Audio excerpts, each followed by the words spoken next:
ಪ್ರೀತಿ ದೇವಜನರೇ, ನಮ್ಮ ಕರ್ತನಾದ ಯೇಸು ಕ್ರಿಸ್ತನ ಅತ್ಯಧಿಕವಾದ ಕೃಪೆಯ ಸಮಾಧಾನವು ತಮಗೂ ತಮ್ಮ ಕುಟುಂಬದ ಪ್ರಿಯರೆಲ್ಲರಿಗೂ ಹೆಚ್ಚೆಚ್ಚಾಗಿ ಉಂಟಾಗಲಿ ಎಂಬುದಾಗಿ ನಿಮ್ಮನ್ನು ಹಾರೈಸಿದ ಹೃದಯಂಗಮ ಮಾತೆಂಬ ಈ ಮುಂಜಾನೆ ವಾಕ್ಯದ ಸರಣಿಯಲ್ಲಿ ಈ ತಿಂಗಳು ನಾವು ಯೇಸು ಕ್ರಿಸ್ತನ ಪವಿತ್ರಾತ್ಮನ ಎಂಬ ಶೀರ್ಷಿಕೆಯಲ್ಲಿ ದೇವರ ವಾಕ್ಯವನ್ನು ಧ್ಯಾನಿಸುತ್ತಿರುವಲ್ಲಿ ಈ ದಿನ ನಾವು ಧ್ಯಾನಿಸುತ್ತಿರುವಂತಹ ದೇವರ ವಾಕ್ಯದ ಭಾಗ ಇಬ್ರಿಯರಿಗೆ ಬರೆದ ಪತ್ರಿಕೆ 9ನೇ ಅಧ್ಯಾಯದ 14ನೇ ವಚನ. ಇಬ್ರಿಯ 9:14. ನಿತ್ಯಾತ್ಮನಿಂದ ತನ್ನನ್ನು ತಾನೇ ನಿರ್ದೋಷಿಯನ್ನಾಗಿ ದೇವರಿಗೆ ಸಮರ್ಪಿಸಿಕೊಂಡ ಕ್ರಿಸ್ತನ ರಕ್ತವು ಎಷ್ಟೋ ಹೆಚ್ಚಾಗಿ ನಮ್ಮನ್ನು ನಿರ್ಜೀವ ಕರ್ಮಗಳಿಂದ ಬಿಡಿಸಿ ನಾವು ಜೀವವುಳ್ಳ ದೇವರನ್ನು ಆರಾಧಿಸುವರಾಗುವಂತೆ ನಮ್ಮ ಮನಸ್ಸನ್ನು ಶುದ್ಧೀಕರಿಸುವುದಲ್ಲವೇ.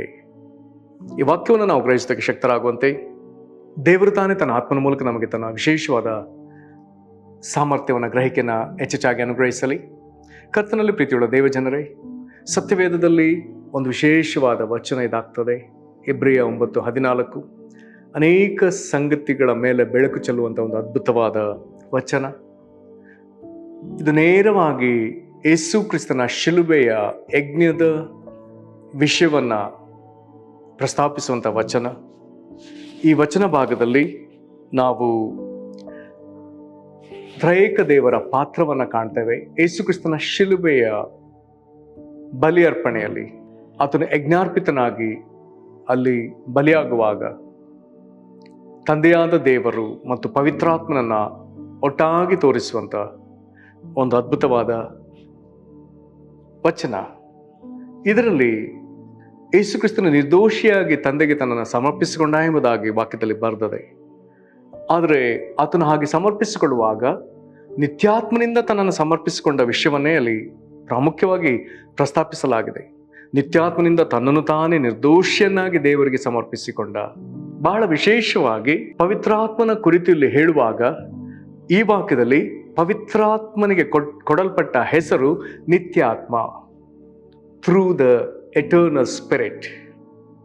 ನಿತ್ಯಾತ್ಮನಿಂದ ಯೇಸು ಕ್ರಿಸ್ತನು ನಿರ್ದೋಷಿಯಾಗಿ ತನ್ನನ್ನು ತಂದೆ ದೇವರಿಗೆ ಸಮರ್ಪಿಸಿಕೊಳ್ತಾನೆ.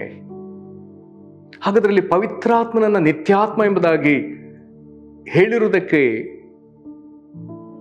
ದೇವರ ನಿರ್ದಿಷ್ಟವಾದ ಕಾರಣವನ್ನ ನಾವು ಗಮನಿಸುವುದಾದರೆ 12ನೇ ವಚನದಲ್ಲಿ ಬರೆದದೆ ನಮಗೆ ನಿತ್ಯ ವಿಮೋಚನೆ ಉಂಟಾಗಬೇಕು.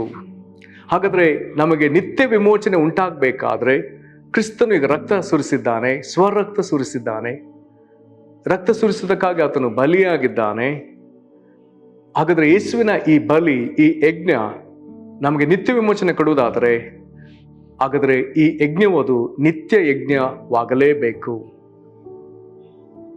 ಸಾಧಾರಣ ಎಲ್ಲಿಯೇ ಬಲಿ ಅರ್ಪಿಸಿದಂಥ ಸಂಗತಿಯನ್ನ ನಾವು ವಾಕ್ಯದಲ್ಲಿ ಹಡವಡಿಕೆ ಉದ್ದಕ್ಕೂ ನಾವು ನೋಡ್ತಾ ಬರುವಾಗ ಅವುಗಳು ಬಹುತೇಕ ನಿರ್ದಿಷ್ಟ ಕಾಲಾವಧಿಯೊಳಗೆ ಮಾತ್ರ ಅವುಗಳ ಪರಿಣಾಮವಿರ್ತದೆ.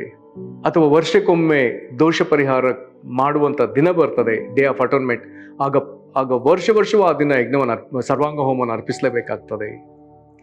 ಅಥವಾ ಮನುಷ್ಯ ತಪ್ಪು ಮಾಡುವಾಗಲ್ಲ ಪಾಪ ಪರಿಹಾರಕ್ಕಾಗಿ, ದೋಷ ಪರಿಹಾರಕ್ಕಾಗಿ ಅವನ್ನು ಯಜ್ಞವನ್ನು ಅರ್ಪಿಸಬೇಕಾಗ್ತದೆ.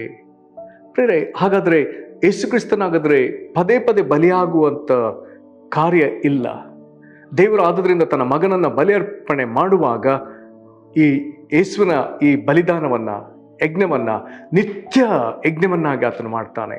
ಅಂದರೆ ಇದು ಸರ್ವಕಾಲೀನ, ಎಲ್ಲಾ ಕಾಲಕ್ಕೂ ಅನ್ವಯವಾಗುವಂತ ಒಂದು ಯಜ್ಞವನ್ನಾಗಿ ದೇವರು ಮಾಡಿದ್ದಾನೆ. ದೇವರಿಗೆ ಸ್ತೋತ್ರ.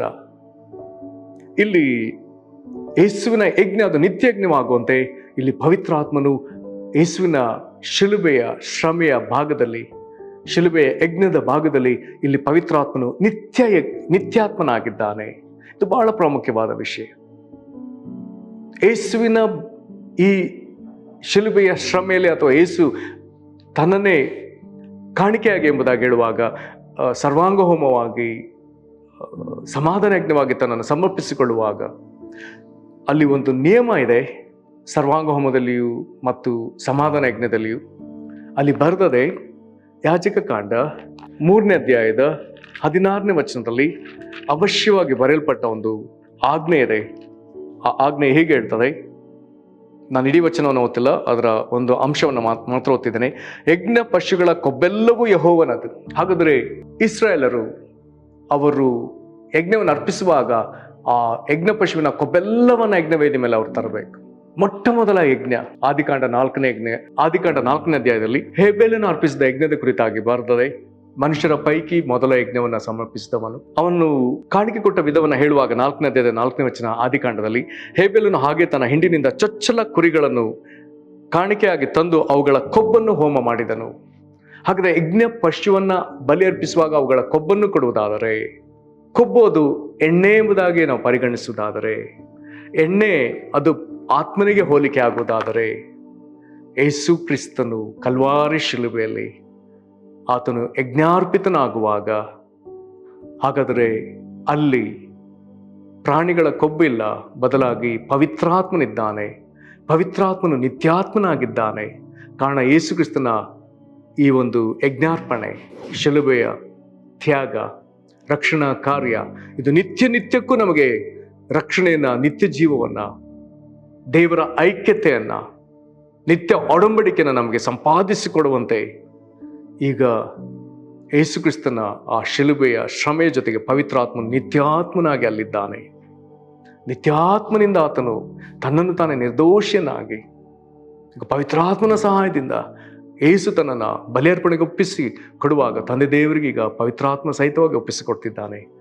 ಕರ್ತನಲ್ಲಿ ಪ್ರೀತಿಯುಳ್ಳ ದೇವಜನರೇ, ಯೇಸುವಿನ ಈ ಯಜ್ಞ ಇದು ನಿತ್ಯ ಯಜ್ಞ. ಇದರಿಂದ ನಮಗೆ ನಿತ್ಯ ರಕ್ಷಣೆ, ಇದರಿಂದ ನಮಗೆ ದೇವರ ನಿತ್ಯ ಜೀವ, ದೇವರೊಂದಿಗೆ ಶಾಶ್ವತ ಸಮಾಧಾನವೆನ್ನುವಂಥ ಒಡಂಬಡಿಕೆ, ನಿತ್ಯ ಒಡಂಬಡಿಕೆ, ದೇವರೊಂದಿಗೆ ನಿತ್ಯ ಐಕ್ಯತೆ. ಇದಕ್ಕಾಗಿ ಪವಿತ್ರಾತ್ಮನು ನಿತ್ಯಾತ್ಮನಾಗಿದ್ದಾನೆ. ಪ್ರೇರೆ, ಇದರ ನಿಮಿತ್ತ ನೀನು ನಾವೆಲ್ಲರೂ ಸುರಕ್ಷಿತರು.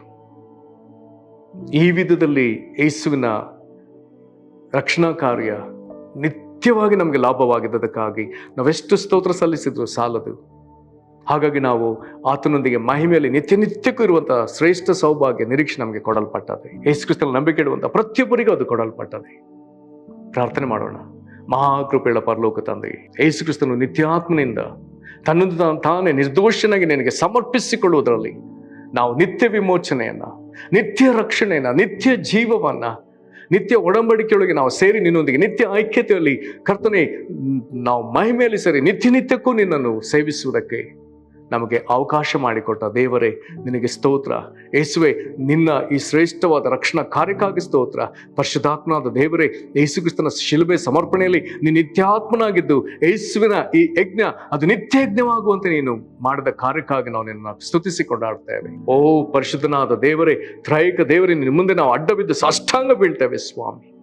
ನಮ್ಮ ಮೇಲೆ ನೀನಿಟ್ಟಂತ ಪ್ರೀತಿ, ನೀನು ನಮ್ಮ ಮೇಲೆ ಇಟ್ಟಂತ ಕಾಳಜಿ, ನಮ್ಮನ್ನು ಹೀಗೆ ನಿತ್ಯಕ್ಕೂ ಸಂಪಾದಿಸಿಕೊಳ್ಳಬೇಕೆನ್ನುವಂತ ನಿನ್ನ ಈ ಚಿತ್ತ ಹೃದಯಕ್ಕಾಗಿ ನಾವು ನಿನ್ನನ್ನು ಕೊಂಡಾಡ್ತೇವೆ. ದೇವರದನ್ನು ಕೇಳುವ ಪ್ರತಿಯೊಬ್ಬರಲ್ಲಿ ದೊಡ್ಡ ಆದರಣೆ ಉಂಟಾಗಲಿ. ಕರ್ತನವರಿಗೆ ದೊಡ್ಡ ನಿನ್ನ ಸಮಾಧಾನ, ನಿನ್ನ ಐಕ್ಯತೆ ಅವರಿಗೆ ದೊರಕಲಿ. ಆಶೀರ್ವದಿಸಲಿ. ಹಾಗೆ ನೀನು ಮಾಡೋದಕ್ಕಾಗಿ ಸ್ತೋತ್ರ. ಯೇಸು ಕ್ರಿಸ್ತನ ಹೆಸರಲ್ಲಿ ಬೇಡಿದ್ದೇವೆ ನಮ್ಮ ತಂದೆಯೇ, ಆಮೇನ್. ಕರ್ತನು ನಿಮ್ಮನ್ನು ಆಶೀರ್ವದಿಸಲಿ. ವಂದನೆಗಳು.